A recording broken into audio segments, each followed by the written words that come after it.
Ang taong ito ay si Julius Robert Oppenheimer. Robert, sa madaling sabi, sumailalim siya sa isang saradong pagsubok na naglalayong sirain ang kanyang reputasyon bilang ang pinakamaimpluwensyang physicist sa panahong iyon. Pagkatapos mula sa ibang punto ng view ay naroon si Louis Strauss na sumailalim sa isang pagsubok para sa pagiging karapat-dapat ay maaaring maging ministro ng Estados Unidos ng Komersyo. Ikinwento niya kung paano niya unang nakilala si Robert. Pabalik kay Robert, ipinaliwanag niya ang simula ng kanyang fame bilang isa sa mga pinakamaimpluwensyang physicist sa kanyang panahon. Nagsimula ang lahat ng mag-aral si Robert ng physics sa Germany matapos mahanap out that he was really into physics and was a prodigy at that time. Jeremy was developed an innovative theory of quantum mechanics. After years of studying, feeling niya naging expert na siya sa quantum mechanics and physics, kaya nag-apply siya ng trabaho at naging lecturer. Sa isang campus sa Netherlands ay nakilala ni Hime si Israel Isaac Rabi na nagdala sa kanya kasama ang isang napakasikat na German physicist na nagngangalang Heisenberg. Noong 1927, Robert sa wakas ay nakatanggap ng doctoral degree at isang professor degree sa isa sa mga campus sa US na kanyang itinuro noon. Quantum mechanics na hindi pangkaraniwan sa Amerika ay malapit din siyang kaibigan ng isa sa mga nangungunang physicist sa mundo na nagngangalang Ernest Lawrence. Noong una ay isang estudyante lang si Robert, ngunit sa paglipas ng panahon mas maraming estudyante ang naging interesado sa kanyang klase at nagustuhang makipag-usap sa kanya dahil sa aral na dinala niya. Was very interesting. Lawrence then invited Robert to have dinner with the others. At a event dumating din ang kapatid ni Robert na nagngangalang Frank na nakilala ni Robert ang isang babae na nagngangalang Jean na sumunod sa ideolohiya ng komunismo mula noong kanilang pagkikita nila ay naging mas malapit sila sa paglipas ng panahon at naging magkasintahan. Hindi ito tumigil doon, nakilala rin ni Robert ang isang babaeng nagngangalang Kitty at naging malapit ito sa kanya na nauwi sa kasal ni Robert. Na dismaya si James sa kasal, ngunit kahit ganoon ay patuloy pa rin ang pakikipag-ugnayan ni Robert kay Robert. Kinabukasan, nang si Robert ay nasa campus, sinabi ni Lawrence kay Robert na kailangan niya mag-ingat dahil nagtagumpay ang mga Aleman sa paggawa ng isang bagong uri ng bomba na pinaniniwalaang may napakalakas na pagsabog at maaari siyang tiktikan ng mga Aleman. Kasi dati ay nag-aral siya sa Germany at maituturing siyang banta o sapat na ipagpalagay na dumating ang isang general na nagngangalang Leslie Gross at inanyayahan si Robert na lumahok sa isang proyekto na tinatawag na The Manhattan Project. Ang layunin ng proyektong ito ay gumawa ng bomba na maaaring makipagkumpetensya sa mga mikrobyo na ay mas advanced sa paggawa ng mga bagong uri ng bomba. Dahil ang Amerika ay naiwan sa mga tuntunin ng armas, maaari silang matalo ng masama sa Germany sa World War II. Pag dinig ito, Robert ay sumang-ayon na patakbuhin ang Manhattan Project. Pagkatapos ay hiniling niya kay Leslie na gumawa ng 4 na research laboratories na nakakalat no lokasyon na tinatawag na Los Alamos na maaaring maabot sa pamamagitan ng paggamit ng mga tren at gumawa ng isang maliit na bayan sa gitna nito na espesyal na ginawa para sa mga manggagawa upang madala nila ang kanilang mga pamilya sa tungkulin na magtatagal ng napakatagal na panahon. Bukod pa rito ay angkop din ng lugar para dito. Napakalihim na pagsasaliksik at malayo rin sa mga pamayanan para sa pagsubok ng bomba. Sumang-ayon si Leslie at agad na pinagbigyan ang mga kahilingan ni Robert na inmate development. Nakipagkita sina Robert at Leslie sa mga sikat na physicists sa Amerika upang imbitahan sila sa proyekto. Ang ilan sa kanila ay hindi sumasang-ayon dahil sa mga kinakailangan upang manatili sa isang liblib na lugar sa napakahabang panahon, ngunit dahil kailangan ng mga estado ang kanilang mga serbisyo upang manalo sa ikalawang digmaang pandaigdig laban sa mga Germans, wala silang ibang pagpipilian kundi ang sumama kay Isaac na inutusang sumali sa Manhattan Project ay nag-aatubili dahil ang proyektong ito ay maaaring magdulot ng mabibigat na problema kahit na ang mas malaki ay maaaring magwasak sa mundo at humantong sa isang mas kakilakilabot na digmaan. Ngunit kahit na ganoon ay wala siyang ibang pagpipilian kundi ang pagsilbihan ng kanyang bansa. Sa madaling salita ay matagumpay na naitayo ang bayan ni Robert kasama ang iba pang mga physicists kaagad na nagsimula ang proyekto. Ngunit sa lalong madaling panahon pagkatapos makahanap ng problema si Robert dahil sa isang maling kalkulasyon, isang physicist na nagngangalang Edward Teller ay nalito ang lahat. Naisip ni Robert na mali ang kalkulasyon ng Teller kaya't ang isang nalilitong Robert ay pumunta kay Albert Einstein para sa tulong. Pagkatapos makipagkita kay Einstein at magbigay ng pagkalkula sa mga Teller, naramdaman ni Einstein na kung ginamit ng bomba ang kalkulasyong ito na magiging napakalaki ng pagsabog ng bomba na maaari pang ang makapinsala sa atmosfera ng Earth. Kinabukasan ay inimbitahan ni Robert si Kitty at ang kanyang 2 anak na manirahan sa Los Alamos dahil kailangan niyang madalas na nandoon para sa proyekto. Pagkatapos na tinalakay ni Robert at ng iba pang mga physicist ang mga materyales na gagamitin para sa core ng atomic bomb katulad ng uranium at plutonium na inaasahang magkakaroon ng explosive power na katumbas ng 1,000 tonelada ng TNT, ngunit iminungkahi ng Teller Gumagamit sila ng hydrogen dahil ayon sa kanya ay mas malaki ang explosive power at maaari silang makakuha ng explosive power na katumbas ng 1,000,000 tonelada ng TNT sa halip na ang mas magandang opsyon na iminungkahi ng teller na si Roberts ay pinili pa ring gumamit ng uranium at plutonium. Sa halip ay tinalakay nila ang modelo ng trigger para sa core fusion na magpasabog ng pagsabog sa lalong madaling panahon matapos itong mga physicist na lalaki na si Carlos Fuchs ay dumating upang lumahok sa Manhattan Project matapos siyang i-recruit ni Robert dahil sa kanyang mga aksyon para sa pag-recruit ng isang tao ayon sa kanyang kasiyahan ay nagalit si Leslie dahil ito ay isang napaka-kumpidensyal na proyekto at maaaring may mga especially iya mula sa Russia o Germany na lihim na nagtatrabaho doon kung hindi sila maingat na marinig na pumayag si Robert at hiniling kay Leslie na i-recruit ang kanyang nakababatang kapatid na si Frank at ang kanyang matalik na kaibigan. Si Lawrence kinabukasan ay dumating sina Lawrence at Frank upang tulungan si Robert sa Manhattan Project sa pagitan ng proyekto. Palihim ding pinuntahan ni Robert si Jean ng ilang beses nang hindi nalalaman ni Kitty na madalas silang magpalipas ng gabing magkasama makalipas ang ilang araw sa isang pagpupulong. Ipinagmalaki ng mga kasamahan ni Robert na hindi sila gumagawa ng bagong armas kundi bagong kasaysayan dahil ang bomba ay magiging isang malaking tagumpay. Balang araw ay nabalitaan ni Robert na nagpakamatay si Jean sa banyo ng kanyang apartment dahil umano sa depression, ngunit may isa pa opinyon kung si Jean ay pinatay ng gobyerno ng Amerika dahil siya ay sumunod sa ideolohiya ng komunismo tulad ng mga Aleman. Ang pagkamatay ni Jean ay isang matinding dagok para kay Robert matapos na malampasan ni Robert ang kanyang kalungkutan. Siya at ang iba ay nagkaproblema dahil ang kanilang pananaliksik ay hindi nagpapakita ng anumang makabuluhang samantala.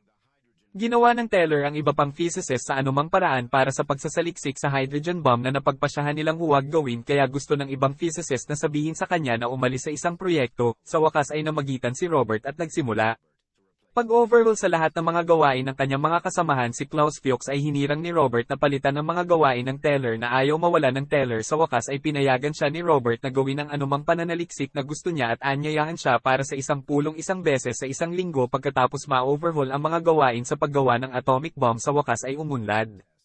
Nagsimula sila sa pamamagitan ng paggawa ng modelo ng atomic bomb na nagtatayo ng tore para sa pagsubok ng bomba mamaya at pati na rin ang pagsubok sa mini-scale ng mga bomba. Sa pakiramdam na may pag-unlad ay hiniling ni Leslie kay Robert na kumpletuhin ang bomba noong Hulyo.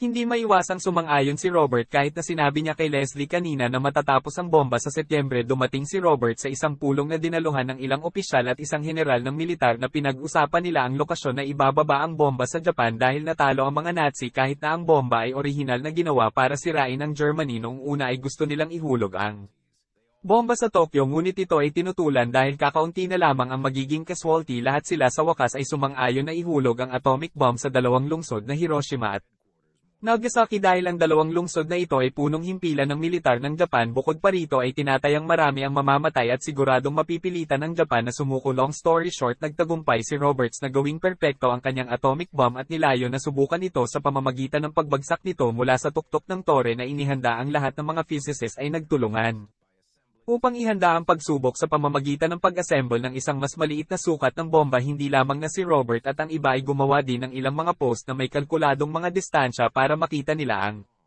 pagsabog mula sa atomic bomb habang iniiwasan ng pinsalang dulot ng shockwave na nilayo nilang subukan ng bomba sa gabi para makita nila ng malinaw ang pagsabog. Pagdating ng gabi, sa kasamaang palad ay hindi angkop ang panahon para sa pagsubok kaya hindi maiwasang ipagpaliban ang pagsubok. Kahit na ito ay ipinagpaliban, kailangan pa rin nilang lahat na maghanda para sa pagsusulit sa pamamagitan ng pagsuri sa bomba ng panapanahon. At pagkatapos na huminto ang singsing ay sinimula ni Roberts ang pagsusulit. Isa sa mga physicist ay hiniling din na makita ang mga pagbabago sa electric current dahil ang pinakamaliit na pagbabago ay maaaring nakamamatay. Ang pagsubok ay napunta tulad ng inaasahan at ang mga tao ay napakasaya dahil sa tulong ng atomic bomb ay matatalo ang Japan at ang ikalawang digmaang pandaigdig ay magtatapos. Sa lahat ng tao sa Los Alamos ay binabati si Robert para sa kanyang brilliance sa pamumuno sa pananaliksik. Sa susunod araw pagkatapos ng pagsubok ay nagtagumpay at nagawang makabuo ng dalawang atomic bomb na may mas malaking sukat at explosive power. Ang dalawang bomba ay ihuhulog sa Hiroshima at Nagasaki sa lalong madaling panahon matapos magtagumpay sa paggawa ng mga atomic bomb na kahit papaano ay naramdaman ni Robert na ang kanyang imbensyon maaaring mag-trigger din ng panibagong digmaan sa pagitan ng mga bansa. Noong ika-6 ng Agosto taong 1945 matagumpay na binomba ang lungsod ng Hiroshima, Japan gamit ang atomic bomb. Sa unang pagkakataon, syempre sobrang ikinatuwa ng mga sundalong militar ang landslide na tagumpay ng Amerika, ngunit hindi para sa mga physicists dahil salamat sa kanilang imbensyon maraming inosenteng sibilyan din ang naapektuhan. Malaking tagumpay ng Amerika sikat na pangalan ni Robert Oppenheimer sa buong mundo. Robert pagkatapos ay pumunta sa isang kaganapan upang magsalita sa harap ng maraming tao na labis na natuwa sa kanyang imbensyon, ngunit gayunpaman ay patuloy na nakonsensya si Robert sa pagkamatay ng maraming tao sa Japan ay nagsimula pa siyang mag-hallucinate. Kinabukasan nakipagkita si Robert sa presidente ng Amerika noong panahong iyon si Harry S. Truman. Ang pangulo ay bumati at nanalo sa kanyang imbensyon na nakapagligtas ng mga buhay ng maraming sundalong Amerikano sa isang pulong. Sinabi ni Robert sa Pangulo na kailangan nilang bumuo ng kooperasyon sa larangan ng atomic energy dahil tiyak na susubukan ng Russia na bumuo ng bomba na mas malakas kaysa sa kanilang narinig.